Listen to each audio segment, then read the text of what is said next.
The Lewis and Clark expedition was a 2-year U.S. government venture to explore the vast lands acquired in the 1803 Louisiana Purchase. The purchase itself had doubled the size of the young United States, but President Thomas Jefferson still lacked reliable maps or concrete knowledge of the new territory beyond scattered fur trader reports. To solidify the acquisition and stake American claims, especially against British and Spanish interests, Jefferson urgently needed accurate geographical, scientific, and diplomatic information.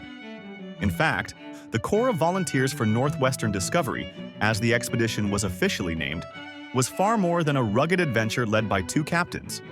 It was a high-stakes geopolitical mission driven by a continental Cold War. To the north, the British Northwest Company had already crossed the continent a decade earlier and dominated the fur trade across much of western North America. To the south, Spanish authorities viewed American encroachment with deep suspicion and dispatched at least 4 expeditions to intercept and arrest the American explorers. In mid-1803, Jefferson selected his 28-year-old private secretary, Captain Meriwether Lewis, to lead an expedition that would explore the western interior, assert American sovereignty, and search for a water route to the Pacific. But Jefferson, a son of the Enlightenment, envisioned more than a military reconnaissance. He instructed Lewis to observe and record everything: the geography of the West, the customs and languages of native nations, and the region's plants and animals. Before a single boat was launched, Lewis underwent a rigorous intellectual transformation, from frontier officer to scientific observer. He studied botany, celestial navigation, and medicine under the nation's leading scholars, including Benjamin Rush, in the libraries and drawing rooms of Philadelphia, then the scientific capital of the United States. Once Lewis's education was complete, preparations shifted from the classroom to the shipyard. In Pittsburgh, Lewis supervised the construction of a 55-foot keelboat, a process plagued by delays, faulty workmanship, and unreliable, often intoxicated boat builders. These setbacks cost him weeks and forced a critical strategic adjustment. Rather than ascending the Missouri River immediately, the expedition would winter near St. Louis, a delay that likely spared the Corps from entering the northern plains unprepared for winter conditions. The boat was finally completed in August 1803, and Lewis departed down the Ohio River. The expedition assembled at Camp Dubois, near present-day Wood River, Illinois, on the east bank of the Mississippi River. There, Lewis was joined by William Clark, his former Army comrade. Clark brought invaluable frontier experience, firm discipline, and exceptional cartographic skill to the command. Together, they recruited the Corps of Discovery, a diverse company of roughly 45 men. The group included the 9 young men from Kentucky, French-Canadian boatmen such as the one-eyed fiddler Pierre Cruzat, and skilled hunters like George Drouillard, one of the expedition's most accomplished interpreters and scouts. Among them was York, Clark's enslaved manservant. Tall, powerful, and charismatic, York became a pivotal figure in diplomatic encounters.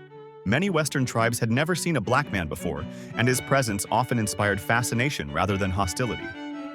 Rounding out the party was Seaman, a large Newfoundland dog who proved invaluable as a hunter, watchdog, and loyal companion throughout the long journey to the Pacific and back. On May 14, 1804, the Corps officially departed from Camp Dubois, crossing the Mississippi River to begin their ascent of the Missouri in high spirits. What followed was a relentless test of endurance and discipline. The men battled powerful currents, shifting sandbars, and the psychological strain of venturing into the unknown. To maintain order, Lewis and Clark enforced strict military discipline, punishing offenses such as sleeping on guard duty or stealing whiskey with flogging. Tragedy struck early in the journey. In August 1804, Sergeant Charles Floyd became the expedition's only fatality. Suffering from what modern physicians believe was a ruptured appendix, an untreatable condition at the time, Floyd died near present-day Sioux City, Iowa. His death underscored the expedition's vulnerability and isolation, yet his hilltop grave would later become a landmark for westward travelers. As the Corps moved deeper into present-day South Dakota, the geopolitical realities of the frontier became unmistakably clear. They entered the territory of the Teton Sioux, or Lakota, the dominant power of the northern plains and controllers of Missouri River trade. In late September 1804, a confrontation near the Bad River nearly ended the mission before it had truly begun. When Lakota leaders demanded a boat as a toll for passage, tensions escalated rapidly. Clark drew his sword, Lewis ordered the swivel guns loaded with grape shot, and Lakota warriors nocked their arrows. Violence was narrowly avoided only through the intervention of Chief Black Buffalo, who stepped in to calm both sides. The encounter revealed the fragility of American claims on the frontier. For the Lakota and many other nations, the Louisiana Purchase was a distant and irrelevant transaction between European powers. The Americans were simply another group of traders moving through indigenous homelands, subject to taxation, regulation, or expulsion. By October, the Corps reached the Knife River villages in present-day North Dakota, a thriving trade center sometimes described as the London of the Plains.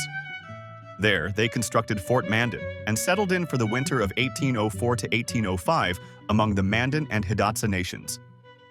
This region sat at the heart of an extensive indigenous trade network stretching from the Great Plains to the southwest and the Hudson Bay. For the explorers, Fort Mandan became a vital center of learning. They compiled maps based on charcoal drawings provided by indigenous informants, gaining their first reliable knowledge of the Great Falls of the Missouri and the formidable Rocky Mountains beyond. It was here that Lewis and Clark hired Toussaint Charbonneau, a French-Canadian trapper, and his young Shoshone wife, Sacagawea. Sacagawea's role in the expedition has long been mythologized, often reduced to the image of a lone guide leading the party westward. In reality, her contributions were more complex. About 16 years old and pregnant when she joined the Corps, her value did not lie in route finding. She had been captured as a child and likely did not remember specific pathways, but in her identity and diplomatic significance. To indigenous observers, a war party never traveled with a woman and an infant. Her presence therefore served as a living symbol of peaceful intent, signaling that the group was not hostile.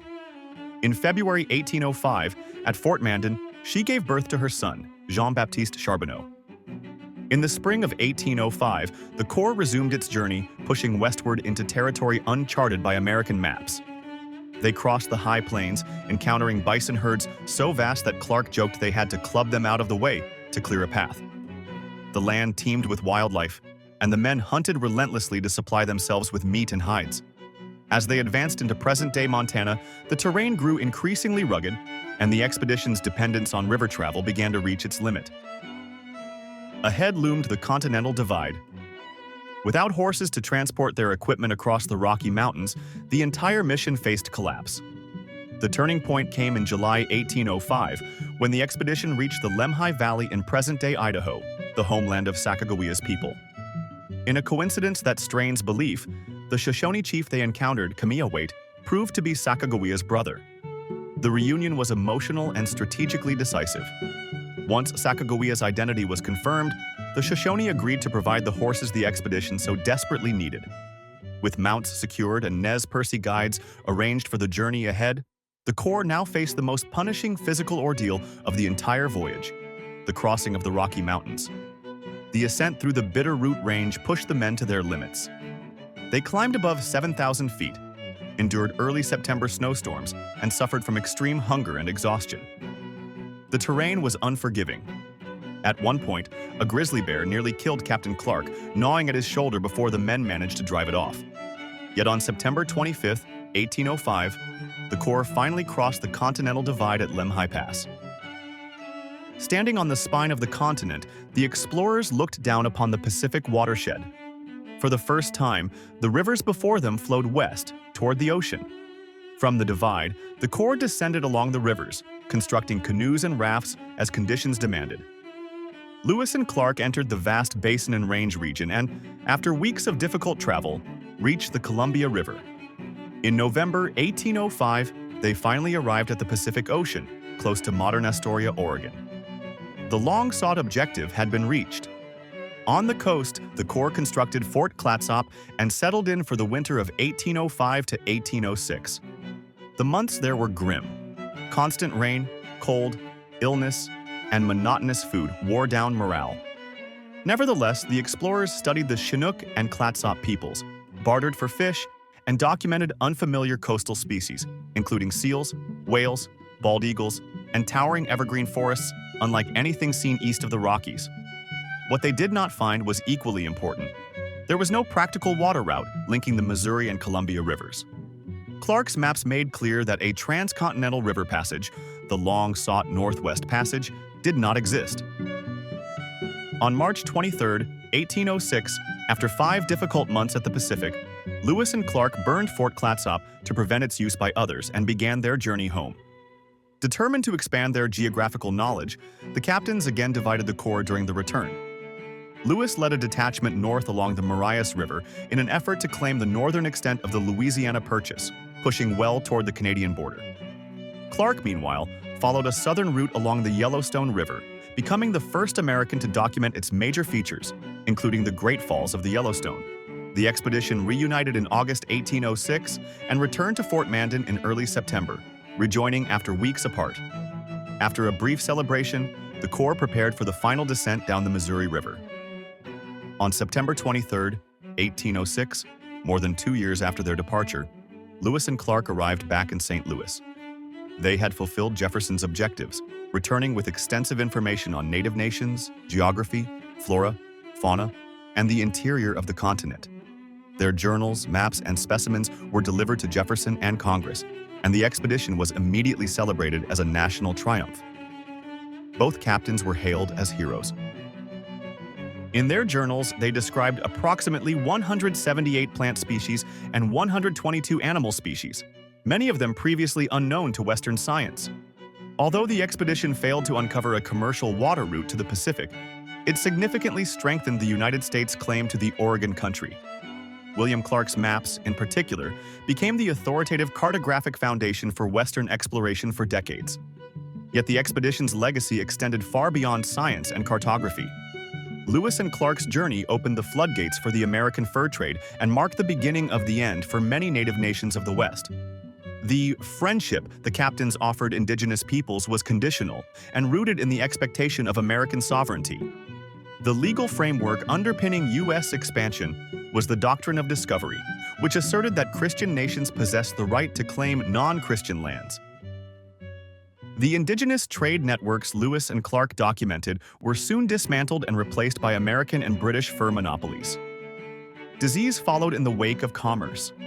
Smallpox epidemics, carried upriver by traders, devastated the Mandan and Hidatsa nations who had once hosted the Corps. By 1837, the Mandan population had collapsed from several thousand to fewer than 150 people.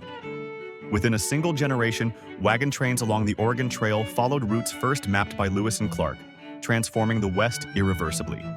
Thanks for watching. If this journey across the continent with Lewis and Clark helped you better understand how exploration, science, and power shaped the early United States, make sure to like the video, subscribe to the channel, and tap the bell. Join us as we continue exploring the events, conflicts, and decisions that shaped history. See you next time.